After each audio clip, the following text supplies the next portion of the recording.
Don't let YouTube decide what information you get. That's your choice. YouTube is deleting our videos and cuts you off from a source of honest reporting. Make sure you don't lose access to NTD's news content, and take a quick moment to subscribe to our newsletter so no matter what happens here, you'll keep your access to a trustworthy news source.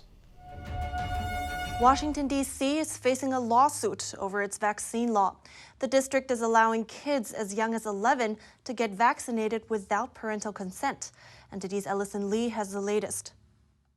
4 parents in D.C. filed a federal lawsuit on Monday. They argue that D.C.'s vaccination law is reckless, unconstitutional, and needlessly endangers children's lives by stripping away parental protection. D.C.'s latest amendment to its minors' vaccination law came into effect in March. It states a minor 11 years of age or older may consent to receive a vaccine if the minor is capable of meeting the informed consent standard. And not only that, the law also asks vaccine providers and medical insurers to intentionally hide a child's vaccination record from the parents. It states providers who administer immunizations under the authority of this subsection shall seek reimbursement without parental consent directly from the insurer. Insurers shall not send an explanation of benefits for services. If a minor student is utilizing a religious exemption, but the minor student is receiving vaccinations, the healthcare provider shall leave blank Part 3 of the immunization record. The school shall keep the immunization record received from the healthcare provider confidential. The parents point out the potential risks to children's health. They say if parents do not know their child was vaccinated at school, they may not recognize vaccine adverse reactions. Serious adverse reactions require immediate medical treatment and are contraindications to further vaccination. And if family doctors don't know the child received certain vaccines at school, they may administer additional shots too close in time. The parents are asking the court to stop D.C. from enforcing the law. Ellison Lee, NTD News. And a Democratic congresswoman was arrested for leading a group of protesters into the Senate office building. She and a group of people were demonstrating over state and federal election laws. Democrat Representative Joyce Beatty was arrested for leading protesters into the Hart Senate office building Thursday.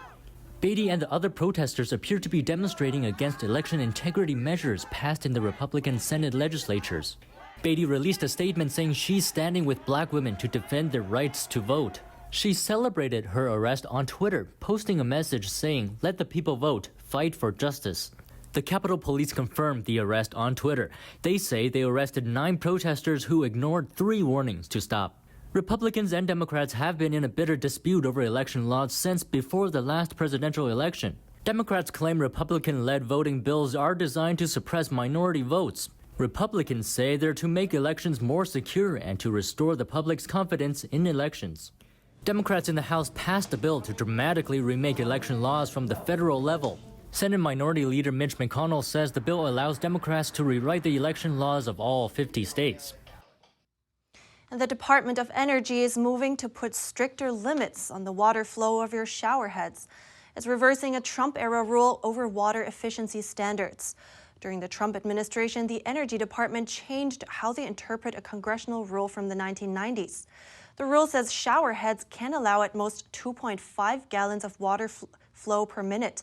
The Obama administration said that number applies to the whole fixture, but the Trump administration changed that to each shower head, since there are fixtures with multiple shower heads. Now Biden's proposal will go back to the interpretation under Obama, but there will be a 60-day period for the public to comment. Today, a large group of people from all over the U.S. gathered at the nation's capital. They're calling for the Chinese Communist Party to stop persecuting the spiritual practice Falun Dafa. A group of human rights and religious freedom activists spoke about why Americans should be aware of this issue and oppose it. NTD's Melina Wisecup was there at the rally, and she brings us more details. Here in Washington, D.C. today, a large group of around 1,500 people marched in a parade to raise awareness about a brutal persecution that's been going on in China for 22 years against an ancient spiritual discipline called Falun Gong. This large group that you see behind me just marched from the Capitol building all the way down to the National Monument in hopes to raise awareness and put an end to the persecution. Practitioners of Falun Gong, also known as Falun Dafa, believe in the principles of truthfulness, compassion, and forbearance. They also practice peaceful meditation exercises. And it really hits home because you don't know what's so much ingrained in you, but it's more inner. What could I do to be a better person in this society? But since July 1999, Falun Gong practitioners in China have faced inhumane treatment from the CCP. They've been imprisoned, brutally tortured, even had their organs harvested while they're alive, just for their faith in these values. Their ultimate goal is to destroy humanity, to destroy the human race. This woman and her husband were both arrested in 2001. She was jailed 4 separate times while her husband faced an 8-year sentence. Sadly, he died in a hospital just 13 days after he was released. His body was irreversibly damaged from the torture he faced. He never even got to spend time with his only daughter. So I just saw my father like twice. So she says this will stop. She believes it must stop, and it will. And that's because good will always triumph over evil. Ending this persecution is a priority for this family and tens of millions of Falun Dafa practitioners around the world. Some U.S. government officials have joined their call to action. To expose the CCP's abuses and to impose targeted sanctions against Chinese officials and entities responsible for religious freedom violations. After a number of speeches, the spiritual practitioners lined the streets of D.C. to raise awareness to those passing by. I think it's a good thing, actually. I'm all for, stopping the human rights abuse in China, so I'm kind of with them on that. So I kind of felt some solidarity. Well, for myself, I didn't realize it, so I just say we need to become more aware of the fight that's going on over there, and you try to assist them, America, as best we can, because we're supposed to be a Christian nation and freedom of religion, so any other country that needs freedom of religion, we should support.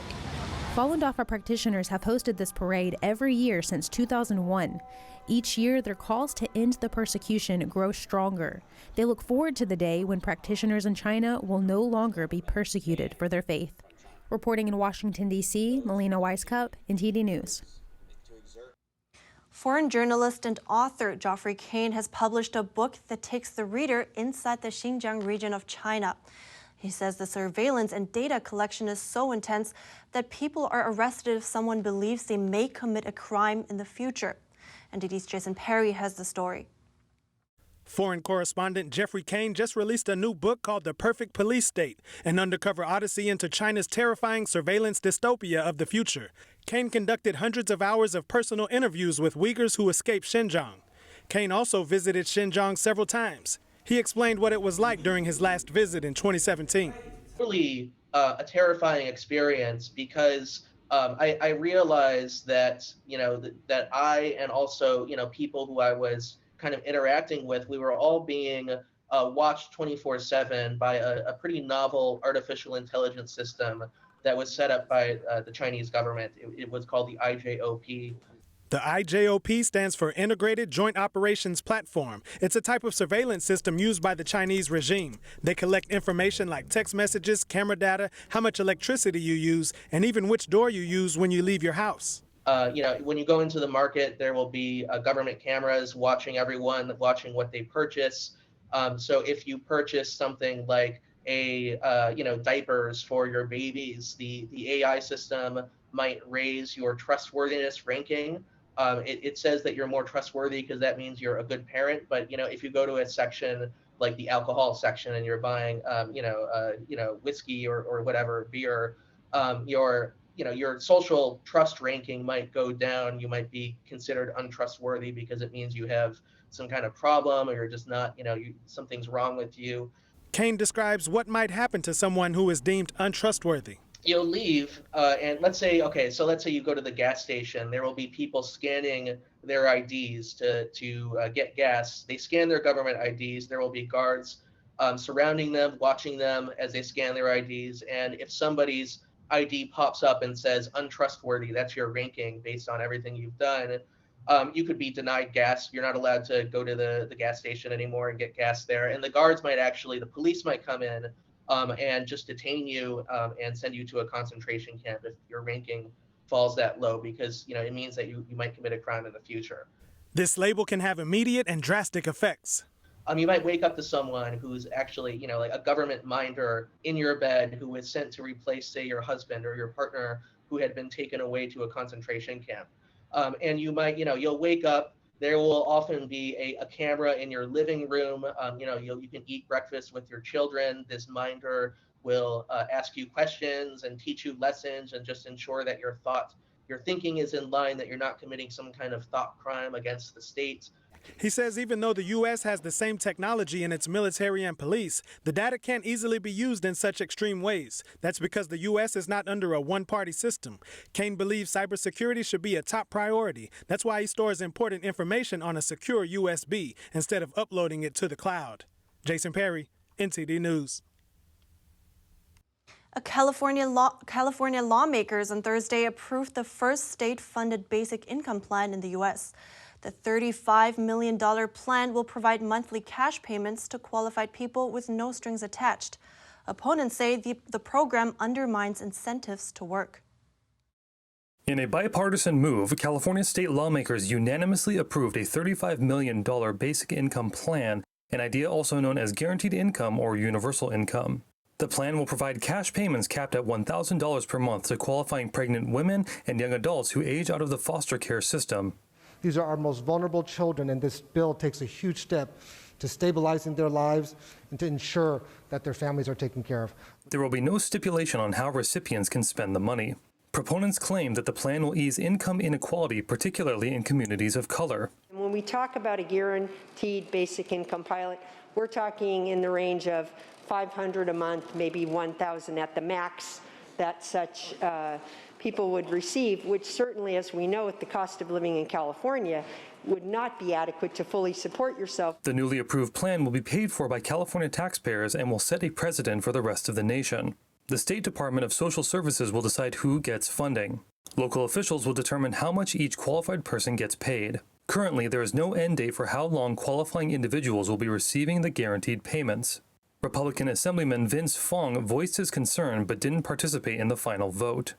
This measure, however, includes a universal income pilot program, a concept that could undermine incentives to work and increase dependence on government. We should be pushing policies that encourage the value of work. Guaranteed income doesn't provide the job training and skills needed for upward mobility. The vote came on the same day millions of parents began receiving their first check of the federal child tax credit. The Biden administration announced sanctions on 7 Chinese officials today. That's over their role in cracking down on democracy in Hong Kong. The 7 sanctioned officials are all deputy directors at the Chinese regime's Hong Kong liaison office. Beijing uses the office to arrange its policies in Hong Kong. Their U.S. assets will be frozen, and they will be denied entry into the U.S. Secretary of State Antony Blinken said in a statement that Chinese officials have systematically undermined Hong Kong's democratic institutions, delayed elections, disqualified elected lawmakers from office, and forced officials to take loyalty oaths to keep their jobs. Since the protests began in 2019, local authorities have arrested thousands for speaking out against government policies with which they disagreed. And he added, "Today, we send a clear message that the United States resolutely stands with Hong Kongers." The Treasury Department posted the sanctions. The Departments of State, Commerce, and Homeland Security joined in and issued a separate business advisory. They warned companies about the risks of helping Beijing build up its electronic surveillance system or giving their data to Chinese authorities. The advisory also said individuals and businesses may face consequences if they deal with sanctioned individuals. The U.S. government seems to be concerned about the impact that Hong Kong's national security law has on international companies. Critics say Beijing implemented that law last year to crack down on pro-democracy activists and press freedom. The current administration announced the sanctions just over a year after then-President Trump ended Hong Kong's special status. The U.S. has already sanctioned other senior Hong Kong officials, including Hong Kong leader Carrie Lam and senior police officers. That's for their roles in curtailing political freedoms. On the other fronts, tensions between the U.S. and China also seem to rise. U.S. Deputy Secretary of State Wendy Sherman is preparing a visit to Japan, South Korea, and Mongolia next week. China is not on the list. A senior State Department official said they're still talking with Beijing over whether Sherman would visit China. Earlier this week, the U.S. also upgraded its warnings to businesses dealing with China's Xinjiang region. That's over forced labor and human rights abuses there. And an exhibition at Versailles showcases beautiful drawings from the castle collection. It features sketches inspired by divine beauty, which acted as the base work for the palace's decor. NTD's David Vives has the story. Versailles is the most visited palace in France. Its charm may be its exquisite art and architecture. The new drawing exhibition opened in June and will last until October 3rd. It showcases some 100 works out of the 500 drawings acquired by the palace between 2000 and 2020. Many served as the groundwork for the palace's stunning art and decor. The exhibition even brings out pieces that are usually kept away from the public eye. Here we have a rare picture of the young Louis XIV. He was not known as the Sun King at the time. He's a young man about to be married to Marie-Thérèse. And since the royals commissioned the architecture and art, visitors are able to get a glimpse into their thought process. This is an exceptional album ordered by Queen Marie Antoinette. She wanted a small garden inspired by both English and Chinese styles. It really is a construction of the time. One of the star pieces shows an angelic face. The beautiful drawing was made by François Lemoine as a preparatory sketch for the alkali's room. This scene represents the Greek hero who went through a series of tribulations before getting divine standing.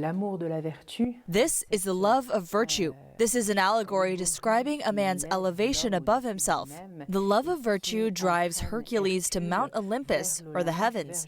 This is where Jupiter marries him to the goddess of youth, Hebe, and grants him status as a demigod. Versailles' decor mostly represent divine scenes and allegorical figures like virtue, justice, love. According to Maisonnier, the 142 figures painted by Lemoine were first painted on canvas before being stuck onto the ceiling, and it's considered to be on par with masterpieces by Italian Renaissance painters. More than 100 years after the Italian Renaissance, the French worked hard to develop their own artistic style, and Louis XIV supported artists in their endeavors. Through these pieces, we see how French art was created and matured, all inspired by beauty and the divine. David Vives, NTD News, Paris.